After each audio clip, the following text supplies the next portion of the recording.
when you were making your first book, right, an absolutely remarkable thing, did you feel that pressure because your brother is so established in the space? No. Really? I felt pressure, but it wasn't that pressure. So there's a couple of reasons that like John and I's dynamic isn't competitive at all. One of them is that we do very different things.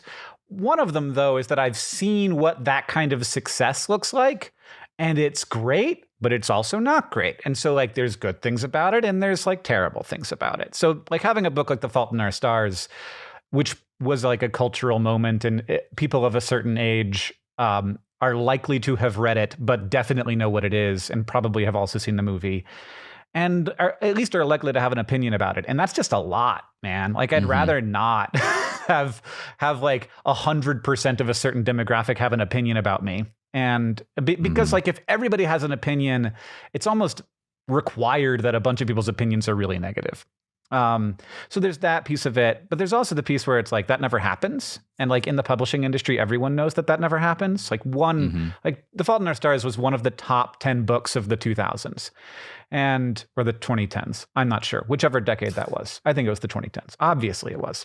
I don't know what freaking year it is. It all blends, man. Don't worry. My brain's mush too. And that level of success for a creative work, it is just very unusual. So I never expected it. He never expected it, and like so no. But I do feel a lot of pressure because of my existing audience, and that's very different when you read a book and you don't know anything about the author and you're not thinking about the author. I feel like I have to write a book in a fundamentally different way, where I am both like thinking about the characters and the plot and, you know, like whatever, like the tension and the pacing and all that stuff. And then I'm sort of also on this meta level, imagining what people are imagining about me as they read the thing. And like, because there's no way to get away from it. So to some extent I play into it, and like there are pieces of it where, like, obviously I'm writing a book about a person who's getting famous on the internet. Now, of course, it's also a very different circumstance than I was in. And she's getting way more famous than I ever was or want to be. But like I also like know that people are going to be thinking about like my own experiences. And like when April makes a vlog, like it's going to sound a little bit like a Hank Green vlog. And like, that's not like not on purpose. It's a little bit on purpose to let people like have this sort of meta experience of, which is all content creation now, where we, you know, the creator is such a big part of the content now in a way that didn't used to be the case. Yeah.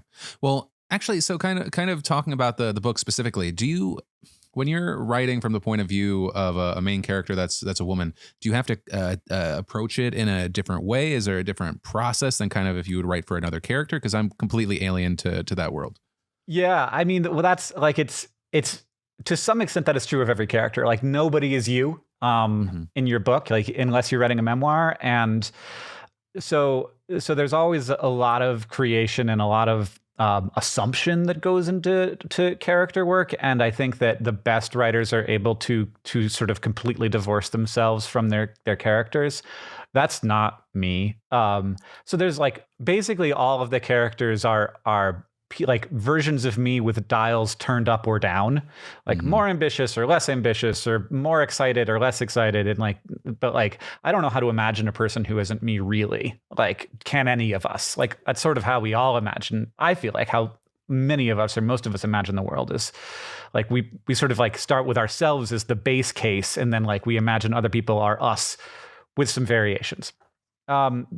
But as far as like, gender is a huge difference. It's a big difference in terms of like, and it doesn't have to be a big difference in terms of like the person's base attributes. Like, of course, there are tendencies there, but the biggest difference is how society views them, how they're viewed by people outside of themselves. And that's the thing that I needed the most help with, because I can imagine what it is like to be a woman internally even more easily than I can imagine what it's like to be a woman externally.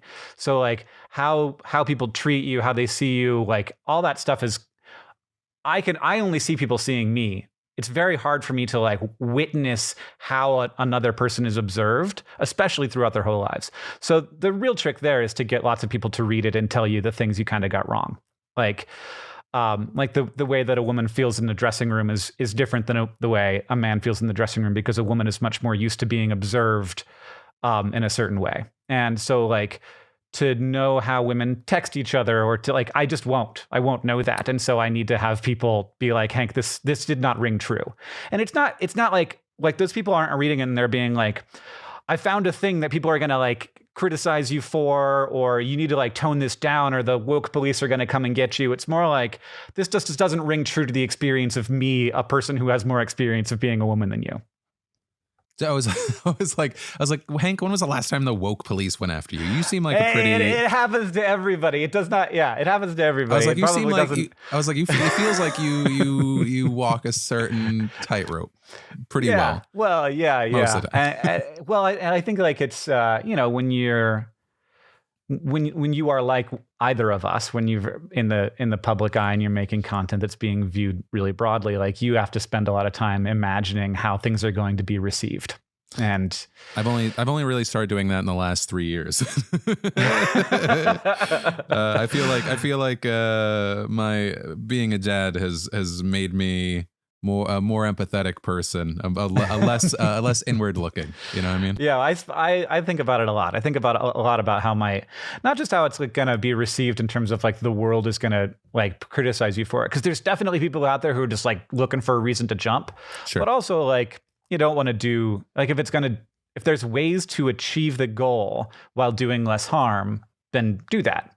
And that can be, something really simple, like imagining that there are people with disabilities in the world, and like, how are they going to perceive this? There are people, there are different perspectives. And so like knowing that going in I think that it does sort of like scale back the speed at which you can create, and it limits the number of things that you can say, not like the number of things that you can say, but like it makes you more careful. And so the content might not hit as hard or as true or as like exciting for 90% of the people, because you're worried about the 10% of the people that your content might like hurt their feelings or make them feel worse that day or whatever. Do you think that that's a net good then? I think it's a net good, but I think there is a point at which it's not, and like that's the thing that every creator is trying to figure out on their own. The ones who are thinking about this anyway. Mm-hmm. So I think that like, of course, I think for me when I'm doing that, I think it's a net good. But like, there's a line at which like you can't make everything for everyone. Correct. And yeah. so like if you end up in that place where you're trying to, then you just won't make anything for anyone.